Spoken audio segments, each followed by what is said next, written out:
नमस्कार विद्यार्थी मित्रांनो, मी विनोद नाईक. आपण पाहत आहोत इयत्ता 10वीचा विज्ञान विभाग दुसऱ्यामधील चौथा लेसन, ज्याचं नाव आहे पर्यावरणीय व्यवस्थापन. म्हणजे एन्व्हायरमेंटशी रिलेटेड हा लेसन आहे. याच्यामध्ये आपण आधीच्या इयत्तांमध्ये पाहिलं होतं की कशा प्रकारे ह्या साखळ्या तयार होतात, अन्न साखळ्या कशा तयार होतात. म्हणजे समजा सूर्यापासून उष्णता घेऊन वनस्पती तयार होते, वनस्पती हरित लवकांच्या सहाय्याने आपलं अन्न तयार करते. त्याच्यानंतर त्याच्यावर जगणारे नाकतोडे असतात, नाकतोड्यांना खाणारे बेडूक असतात, बेडकांना खाणारे साप असतात आणि सापांना खाणारा इगल असतो. आणि त्याच्यानंतर इगल हा सर्वोच्च भक्षक झाला. आता इगल जेव्हा मरतो त्यावेळेला मातीत त्याचं विघटन होतं आणि परत एकदा त्याच्या शरीरातील घटक मातीत मिक्स होतात किंवा वातावरणात सोडले जातात. अशा प्रकारच्या अन्न साखळ्या आपण 8व्या इयत्तेमध्ये बघितलेल्या आहेत.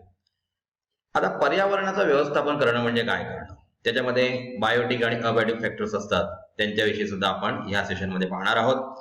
पाहूया तर पर्यावरणीय व्यवस्थापन. परिसंस्था म्हणजे काय, थोडा आठवण्याचा प्रयत्न करूया. आपण 8व्या इयत्तेत पर्यावरण म्हणजे काय, परिसंस्था म्हणजे काय बघितले होते, त्याचे विविध घटक कोणते. विद्यार्थी मित्रांनो, हा रिकॅप आहे आणि याची उजळणी तुम्हालाच करायची आहे. मी थोडक्यात सांगतो. परिसंस्था म्हणजे आपण बघतो तळ ही एक परिसंस्था आहे. त्याच्यामध्ये वाढणाऱ्या वनस्पतींवर छोटे मासे जगत असतात, माशांवर मोठे मासे जगत असतात आणि अशा प्रकारे सर्वोच्च भक्षकांनी खाल्ल्यानंतर ते भक्षक कालांतराने मरतात आणि त्यांचं विघटन होऊन परत एकदा ते त्याच तळे या परिसंस्थेमध्ये जातात. किंवा झाड वातावरणामध्ये असलेलं झाड ही परिसंस्था आपण बघितलेली आहे. आणि इतर बऱ्याचशा परिसंस्था आपण बघतो, ज्याप्रमाणे पहिल्याच स्लाइडमध्ये सांगितलं की सूर्यापासून उष्णता घेऊन कशा प्रकारे नाकतोडे, त्याच्यानंतर बेडूक, साप एकमेकांवर अवलंबून असतात. म्हणजे ह्या सर्व गोष्टींना परिसंस्था असं म्हणतात. भक्षकांचे प्रकार कोणते आपल्याला माहिती आहे. प्राथमिक भक्षक, द्वितीय भक्षक किंवा तृतीय भक्षक म्हणजे सर्वोच्च भक्षक. ते प्रकार प्रत्यक्ष कशावर अवलंबून असतात, म्हणजे कोण कोणाला खातंय याच्यावर त्यांचे प्रकार अवलंबून असतात. झाडावरील पक्षी व तलाव यांचा काय संबंध असावा. विद्यार्थी मित्रांनो, लक्षात घ्या, झाडावरील पक्षी हे तळ्यामधील मासे खात असतात. म्हणजे ह्या दोन वेगळ्या परिसंस्था आहेत, त्यांच्यात सुद्धा इंटर रिलेशन आहे. अन्न साखळी व अन्नजाळे यांच्यामध्ये फरक काय आहे, तुम्हाला एक दाखवली गेली. परत एकदा मी एक एक्झाम्पल देतो की हिरव्या वनस्पती सूर्यापासून आपले अन्न तयार करतात, त्याच्यावर बेडूक किंवा नाकतोडा जगतो. नाकतोड्याला बेडूक खातो, बेडकाला साप खातो, सापाला इगल म्हणजेच गरुड खातो आणि त्याच्यानंतर गरुड मेल्यानंतर त्याचं विघटन होतं. ही झाली अन्न साखळी. आता एकाच प्रकारची अन्न साखळी अस्तित्वात नसते, बऱ्याच प्रकारच्या अन्न साखळ्या असतात. जसं आपण इंटरनेटचा अभ्यास करतो की हे जाळं पसरलेलं आहे, त्याप्रमाणे अन्न साखळीमध्ये सुद्धा प्रत्येक वेळेला नाकतोड्याला बेडूकच खाईल असं नाही, दुसरा कोणता तरी प्राणी सुद्धा खाऊ शकतो. म्हणजे अशा प्रकारे ही अन्न साखळी अजून विस्तृत होते. याला अन्नजाळे असे म्हणतात. ज्याप्रमाणे मी तुम्हाला सांगितलं की इंटरनेट आपण बघतो हे जगभर पसरलेलं जाळ आहे, वर्ल्ड वाईड वेब, WWW त्याला म्हटलं जातं. अशा प्रकारे अन्न साखळ्या सुद्धा खूप विस्तृत प्रमाणात आहेत आणि त्यांना अन्नजाळा असं म्हणतात. इथे बघा चित्रात मी जे आधी तुम्हाला अन्न साखळी सांगितली त्याचंच एक्सप्लेनेशन दिलेलं आहे. बघा, इथे सूर्यापासून उष्णता मिळते आणि उष्णतेपासून वनस्पती आपलं स्वतःचं अन्न बनवतात. आता हे एक अन्नजाळा आहे, अन्न साखळी आहे. अशा बऱ्याचशा अन्न साखळ्या एकत्र येऊन अन्नजाळे तयार होतात. त्याला ग्रास हॉपर खातो बघा, त्यानंतर ग्रास हॉपरला बेडूक खातो, बेडकाला साप खातो आणि सापाला इगल. आणि त्याच्यानंतर इगल मरण पावल्यानंतर त्याचं मातीत पडल्यानंतर विघटन होतं. म्हणजे ते विघटक डिकम्पोजर जे असतात ते त्याचं विघटन करतात. अशा प्रकारे ही एक अन्न साखळी आपल्या स्क्रीनवर दिसत आहे. वर्षानुवर्ष जंगलातील पालापाचोळा, पडलेली झाडे इत्यादी, तसेच गाव परिसरातील मृत जनावरे यांचे विघटन झाले नसते तर. विद्यार्थी मित्रांनो, एक सर्वात महत्वाची गोष्ट लक्षात ठेवा की विघटक जर नसते, डिकम्पोजर जर नसते तर वर्षानुवर्षे ही मृत जनावरे अशीच पडून राहिली असती. म्हणजेच विघटकांचा रोल सर्वात महत्वाचा आहे.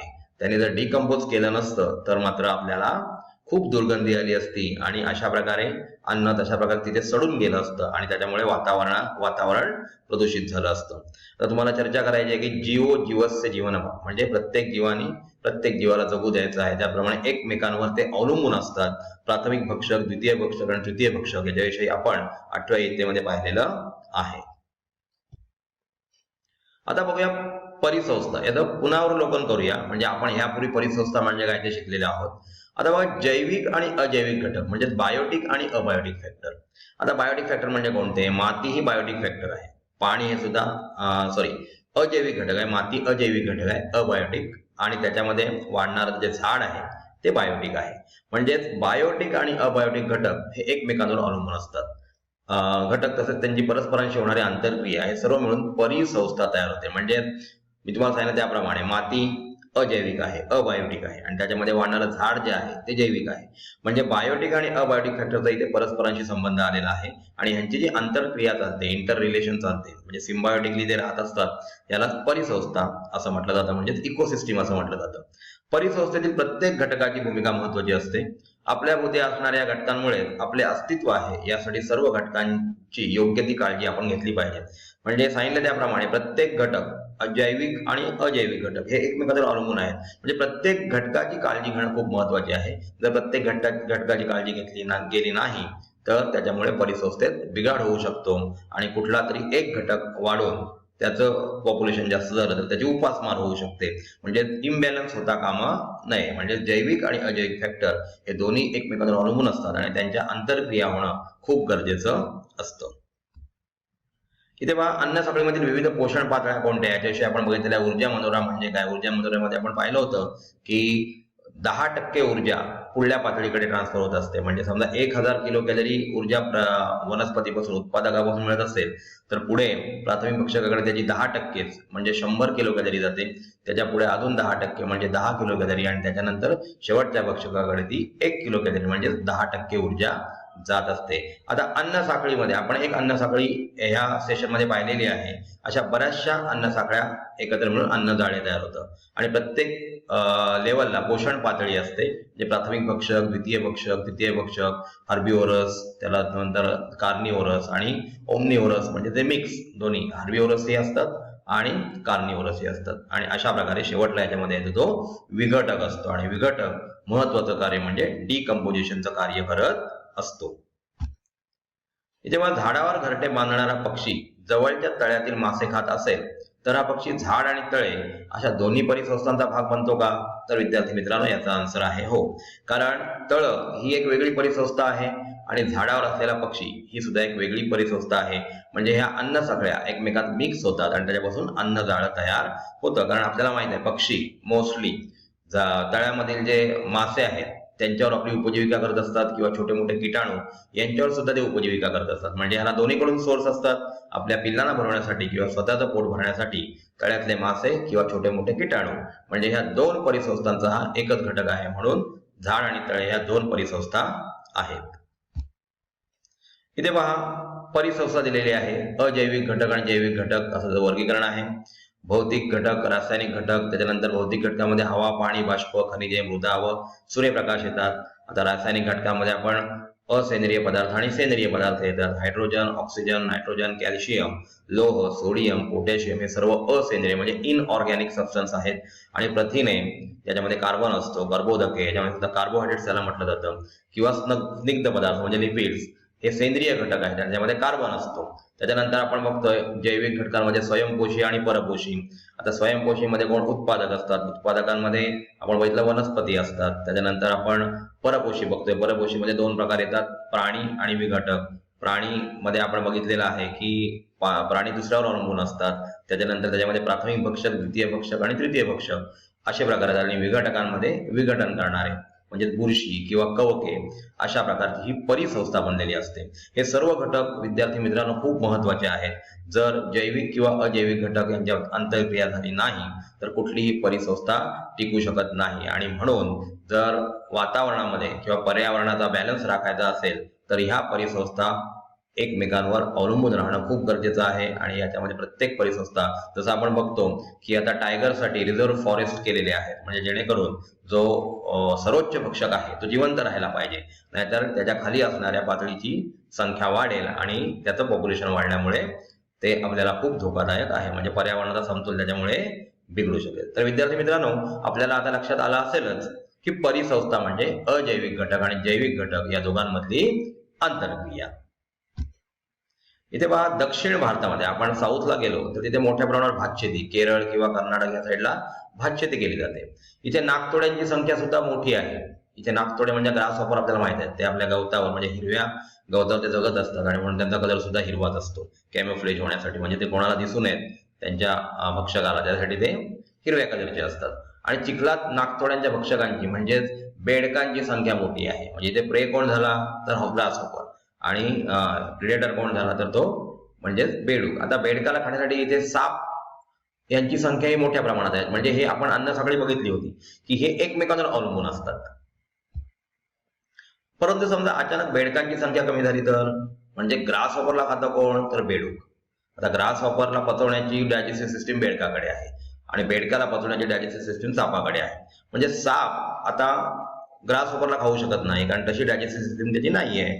म्हणजे जर बेडकांची संख्या कमी झाली तर मोठ्या प्रमाणात ग्रास हॉपरची संख्या वाढेल, त्याच्यामुळे पिकांची नासाडी होईल आणि त्याच्यामुळे आपल्याला सुद्धा ते पीक किंवा भात वगैरे आपण जे खातो ते कमी प्रमाणात खायला मिळेल आणि इथे उपासमारीमुळे साप सुद्धा मरून जातील. साप मेल्यानंतर त्यांच्यावर अवलंबून असलेले इगल्स, या इगल्सची संख्या सुद्धा कमी होईल. म्हणजे अशा प्रकारे पर्यावरणाचा समतोल बिघडेल. भाताच्या पिकांवर काय परिणाम तुम्हाला सांगितलंच मी की ग्रास हॉपरची संख्या वाढल्यामुळे भाताचं पीकच नष्ट होईल कारण त्याची टोळधाड पडते. मोठ्या प्रमाणावर टोळ किंवा ग्रास हॉपर त्याच्यावर भाताच्या पिकावर अटॅक करत असतात. कुठल्या भक्षकांची संख्या वाढेल व कुठल्या भक्षकांची संख्या कमी होईल मी तुम्हाला सांगितलेलं आहेच. एकंदरीत तेथील परिसंस्थेवर काय परिणाम होईल तर तिथली परिसंस्था नष्ट होण्याच्या मार्गावर असेल आणि त्याच्यामुळे पर्यावरणामध्ये इम्बॅलन्स म्हणजे असमतोल होईल आणि हे आपल्यासाठी खूप धोकादायक असेल.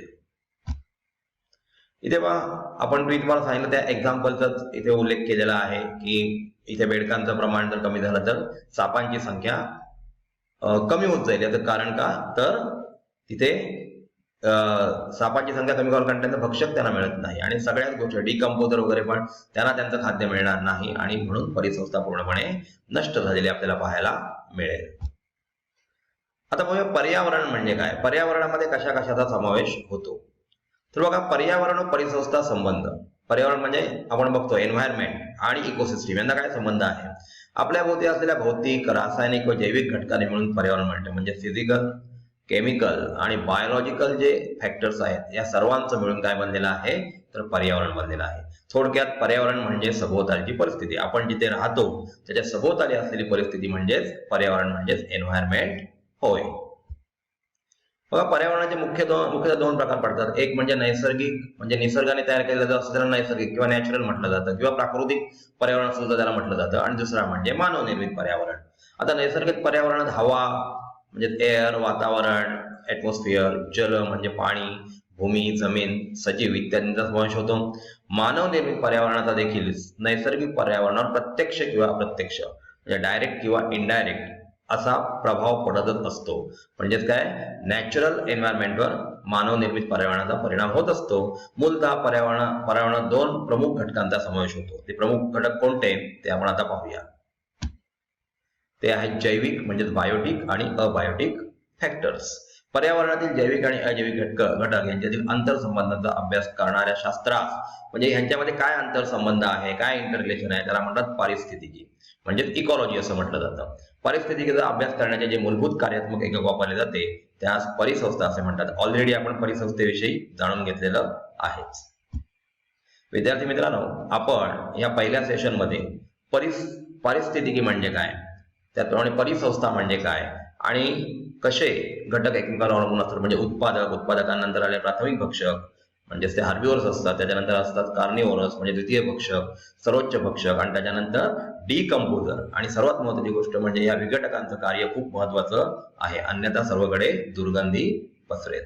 विद्यार्थी मित्रांनो, AS विद्यालय म्हणजे एनी टाइम एनिवेअर स्कूल हे एक असं ऑनलाईन कोचिंग इन्स्टिट्यूट आहे की याच्यामधून आपल्याला घरबसल्या 6वी ते 10वी पर्यंतच्या विविध विषयांचा जसे की science, social science, English, maths, Hindi किंवा कॉम्प्युटर या विषयांचा अभ्यास आपण घर बसल्या करू शकतो. आपल्याला आमच्या योग्य तज्ञ शिक्षकांचं मार्गदर्शन सुद्धा मिळू शकतं. आपल्या असणाऱ्या क्वेरीज तुम्ही आम्हाला विचारू शकता आणि त्यांचं योग्य ते आन्सर आपण आमच्याकडून घेऊ शकता. त्याचप्रमाणे अमर्याद अशा टेस्टचा अनुभव सुद्धा आपल्याला इथून मिळतोय. आणि सर्वात महत्त्वाची गोष्ट म्हणजे आपल्याला ज्या काही क्वेरीज असतील त्यांचं योग्य आन्सर आमच्या तज्ञ शिक्षकांकडून सुद्धा आपल्याला इथून मिळणार आहे. आपण हे ऍप रजिस्टर केलेलं आहेच. आपल्या इतर विद्यार्थी मित्रमैत्रिणींना या ऍप बद्दल माहिती सांगा आणि त्यांनाही हे ऍप रजिस्टर करायला सांगा, जेणेकरून त्यांचंही भवितव्य उज्ज्वल होईल. धन्यवाद.